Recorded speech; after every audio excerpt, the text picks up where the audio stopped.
are looking at VIP Escort ban and assessing its impact on national security and public safety. We all know that the federal government has begun withdrawing police escort from VIP, sending as the thousands of officers back to the streets to tackle insecurity in Nigeria. For many years, ordinary Nigerians, have faced kidnapping and bandits with little protections, while VIP enjoy full security. And now the big question is, will this move finally improve safety for the people, or is it just another policy with no real impact? Bishop James. Well, yeah, Mercy, thank you so much. And this is a real issue, and I'm glad to talk about it. For me, this is a right step in the right direction. For me. Okay. The Nigerian police, I think approximately we have about 371,800 personnel within the circle, right? And then people that have gone to work with the VIPs could be like, I think about 100,000 plus, like 30%. And these VIPs, they are just like less than 5% of Nigerians. Less than 5% of Nigerians, and you have like 30% of the personnel being attached to them. Now you can see the void, the security void that will create. Because you can see one VIP that would take about 6 officers and all of that. And you know that we have places where we need the presence of these men. We have places we need them. And if you look at this critically, who are the VIPs? Because to me, to an extent, the police right now is standing with people they should stand against. There are fraudsters, because they can afford the police. They will have the police. There are land grabbers. In fact, to an extent, police protection to VIP unchecked has become like an immunity to organized crime. Because you are a city girl, I travel, I go to the village, I run an NGO, I'm on the street, I know what happens. You can see a very poor palm wine tapper who will just be, thrown apart at the presence, at the sighting of a police officer. And you can see one big man that can just grab his land, and then he can't do anything. So to an extent, even from being protection, it has become intimidation. To an extent. So I am commending the president for withdrawing our police personnel. This is the manpower. What he just did right now is to redirect the police manpower, right? To frontline police functionalities, which is making sure that there is no breakdown of order in the society.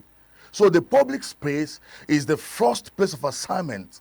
If you check the function of the police, you will not see it spelled out, protecting the VIPs. Are you getting it? So for me, this is right, and I just wish that it could be sustained, because most of these VIPs, in quote, let me use certain political personalities, okay, they also create, what are they afraid of? They're afraid of insecurity. What are they afraid of? Certain things that is going on in Nigeria right now, they play the role in creating those monsters. So let all of us be in it. So let all of us be in it. Yeah. You don't think they really need, at this point, I saw some persons are actually worried that how would these VIPs cope? They are used to escorts, going out with escort with this police and all of that. Now that they've withdrew them, from the police from them, how would they cope? Well, there are two groups in this insecurity thing. A group is doing it because they want to do it. A group is doing it because they're even paid to do it. But there are people that join people that are doing it because they are hungry. So to an extent, it will reduce insecurity. There are people, if you call them out and engage them, they won't go back. As straight as that. So I know that if there is more employment opportunities, if people are empowered, if people are engaged, if people are working, you will have less people that is into banditry. Even in the far north, you will have less people that is committing crime. You will have less, fraudsters. So it will help crime to go down in Nigeria. It will, because the VIPs will start thinking, how do I make the society a better place? How do I do one or two things that these people will be, impressed? Instead of being, like I said, a kind of, intimidation, because that's the truth. I've seen where a certain VIP ordered his police to beat people up for no reason, scaring people, and all of that. So what I'm saying is, this is very good to our nation.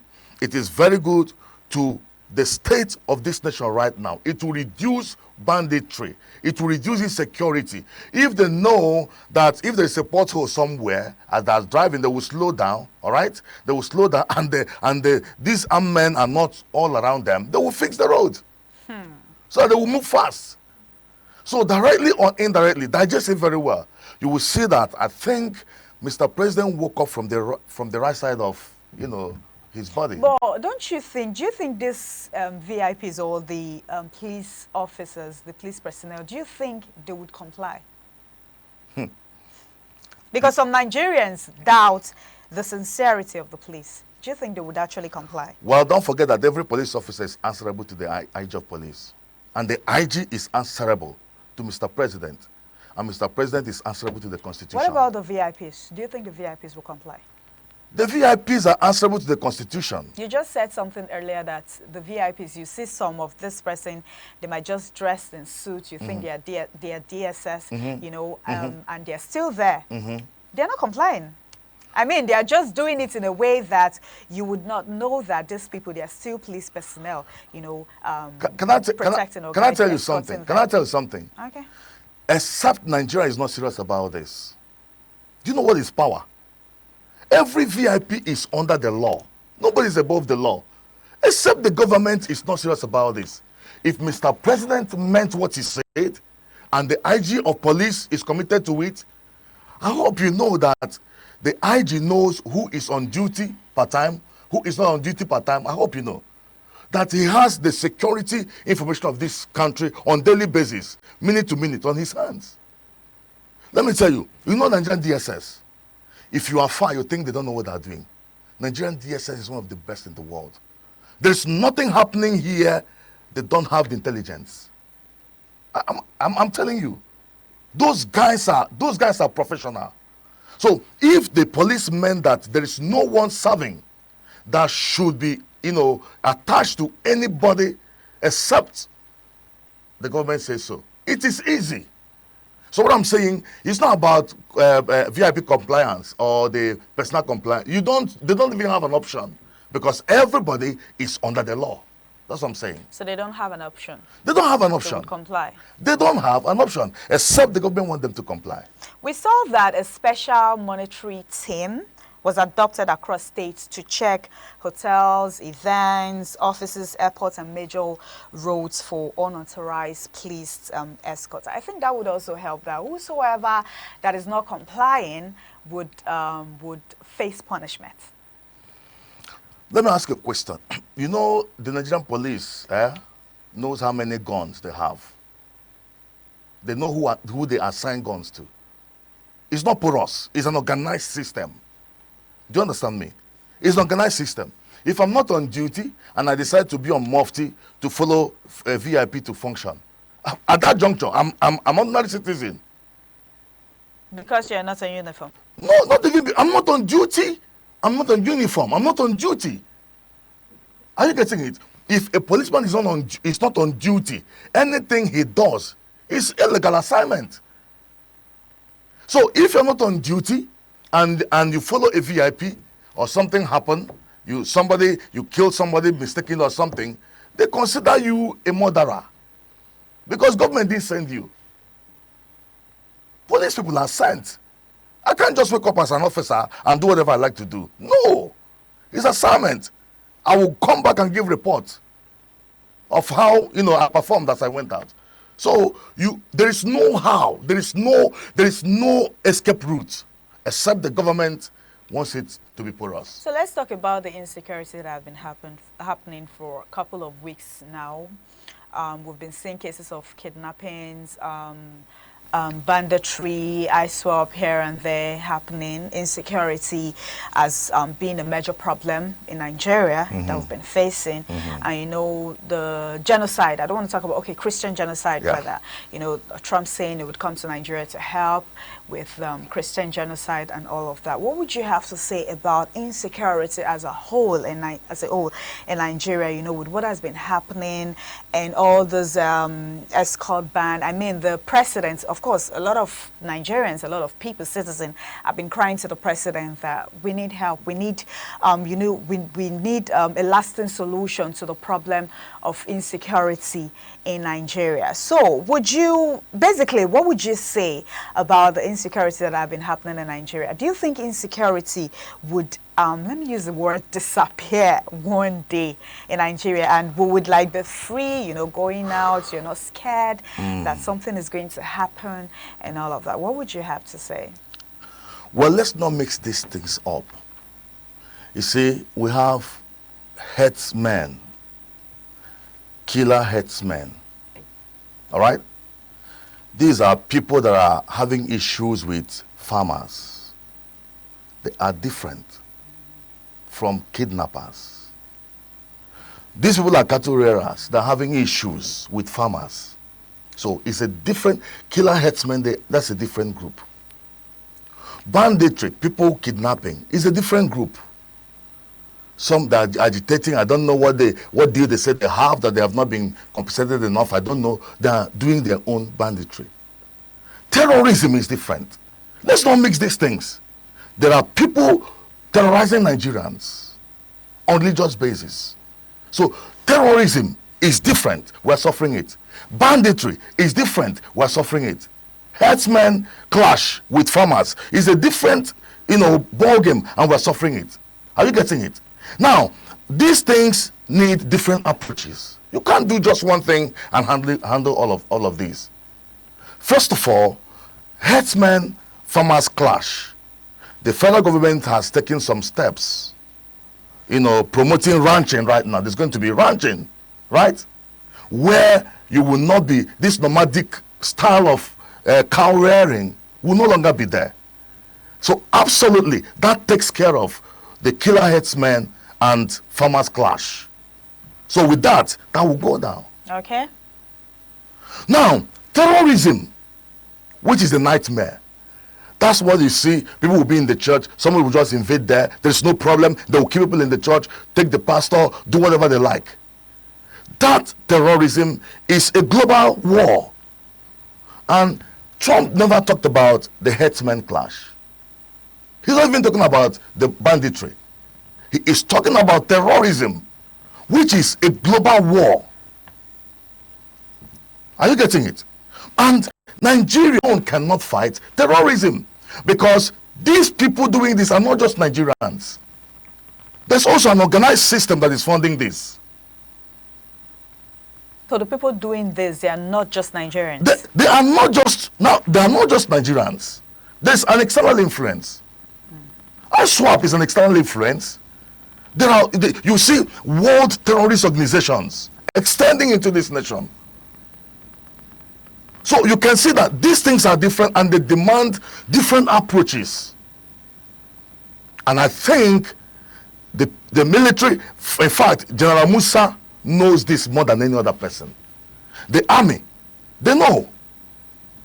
So, and I'm glad that the man that have been appointed right now as the minister for defense, I know he has intelligence, and I know he can handle it. So you think he's going to do the job well done? He will do the job, if not sabotaged. If you allow me to advise the president, because I see that there is zeal right now to do something, I will tell the president my thought. Every person that was recruited into the army as a repentant Boko Haram. Yeah? Expunge them. Our borders, like General Musa is saying, block our borders, face our borders, so that whoever that comes in, we don't have accurate data. Whoever that comes in, will know who comes in, will know who goes out, to avoid external infiltration. But for the people within already, let everybody you see show his family tree. That's where state policing comes in. Everybody you see in the police, let him tell you the village he came from, his local government, his grandfather. Trace him down. Otherwise deport them. You see, even the Fulani is telling you that most of the people doing these things are not them. So who are they? You know, some people coming from, Mali, Nigeria, and all of that. That's the truth. Most of the people doing this are not our nomadic Fulanis that are cattle rearers. But a Fulani man thinks Fulani. So wherever a Fulani man is, he thinks Fulani. So a Fulani man in Nigeria thinks Fulani, a Fulani man in Nigeria. Are you getting it? So what I'm saying is, it's possible to have that peace that we do enjoy in Nigeria, but it's not a one-day thing. But as we're taking steps, one by one, I believe in 6 months' time, there will be peace in Nigeria. I like the fact that you set a duration for it in 6 months' time. You think that all those things will end? It might not be, but at least everybody will know that everywhere is calm. Like I tell you, this thing didn't start overnight. And it won't end overnight. I mean, the former president of Nigeria, and President Olusegun Obasanjo, came out to say that the issue of insecurity did not just start now, that even during his time, that the issue of insecurity has been ongoing, that it is not going to stop now. And I mean, some persons were saying that then, we know it didn't start, it starts during your time, right? But then it wasn't as bad as this. For me, I just think that what made it to get to this extent is just because at a point it seems like these people were taken for granted. It seems like government didn't really know the extent of harm they can do. Are you getting it? So there is no that extra aggression, that is just invested on them. Government didn't know that these people, I'm not making excuses for them, but I have been in this studio many times. I've been shouting about insecurity. When something happened in Benue State, I was here, and I was saying, bring these people to book. We are not seeing them being prosecuted. Show us on TV. Show us when they go to jail. Show us how many years sentence. Let all that see that people that have been arrested, have faced the law. I mean, the Kebbi girls that were rescued, a lot of Nigerians were saying that, I mean, you guys came out to tell us that we saw the videos of them being rescued. How many persons were apprehended? How many of these bandits, were arrested? Not just coming out to tell us that, okay, we're able to rescue this person, but what about the bandits? Were they apprehended? I mean, a lot of Nigerians were asking questions at that point. That's what I'm saying. I don't know whether it was IG Michael Kiro, or I don't know the IG that was there, in the police, that they had, is it Eagle Eye or something? What they do is, 1 week in the day, they will parade on TV, right? They will show all the criminals, in their custody. The police was doing that, all right? We want to see that. That's what I'm telling you. It's because they were not named, they were not shamed, they were not persecuted, all right? It seems as if you can go just scot-free. You see them carry AK-47, move around the street, and no one is arresting them. That's why these things increased. So, Bishop James, how do you think the police can restore public trust, especially after years of underperformance and corruption allegations? Transparency. Transparency. Whatever they tell us in the book, let our eyes see it. Okay. Transparency. Not the time where somebody could be accused is in jail. Before you know it, you see him somewhere in his one supermarket buying something. Transparency. Show us what you are doing. Let's follow it up. You saw when Nnamdi Kanu came to court that it was televised. Transparency. Every other criminal you are arresting, everybody, everyone you are arresting, bring them on air. Let's see what is going on, so that Nigerians can follow it. Don't just tell us and go behind and do something else. Transparency. Transparency. So you believe the police can sustain this street enforcement, especially when influential people begin to push back? Well, I can also say that those influential people, those VIPs, they have resorted to, having security around them because of insecurity too. Do you understand? If the Nigerian police, if the manpower of the Nigerian police is redirected to frontline security functions, okay, core policing functions, are you getting it?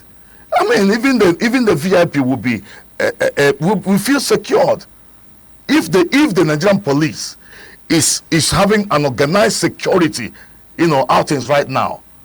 There will be less fear. So I don't know what the VIPs will be pushing back for. They are afraid because there is fear in the society. But if the police shows up today and show capacity, you think it will be like that? If you deploy military all over, if you deploy military all over the street of Nigeria, do you think those VIPs will be carrying police around? They will have a sense of security. So let the police give everyone sense of security. You are talking about a VIP. A VIP is a soul. You are a soul, I'm a soul. Human beings are equal. Opportunity make the difference. So what we're talking about here is security of human lives and property, irrespective of who he is. Let the police show us capacity so that we can believe that Nigeria is safe for all of us. We keep our fingers crossed to see what would happen next.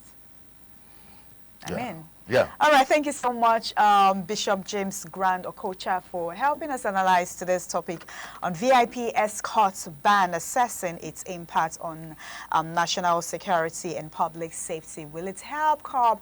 I mean, different security escort has been, withdrew from VIP, to help curb insecurity in Nigeria, and we hope it works, because we are looking for a lasting solution in Nigeria, and we pray and hope that it works. Once again, thank you so much for helping us analyze this topic. Mercy. And thank you for always showing up. Thank you. Thank you all Nigerians. Thank you all our viewers for joining Lagos Network Studio this beautiful morning on TMI.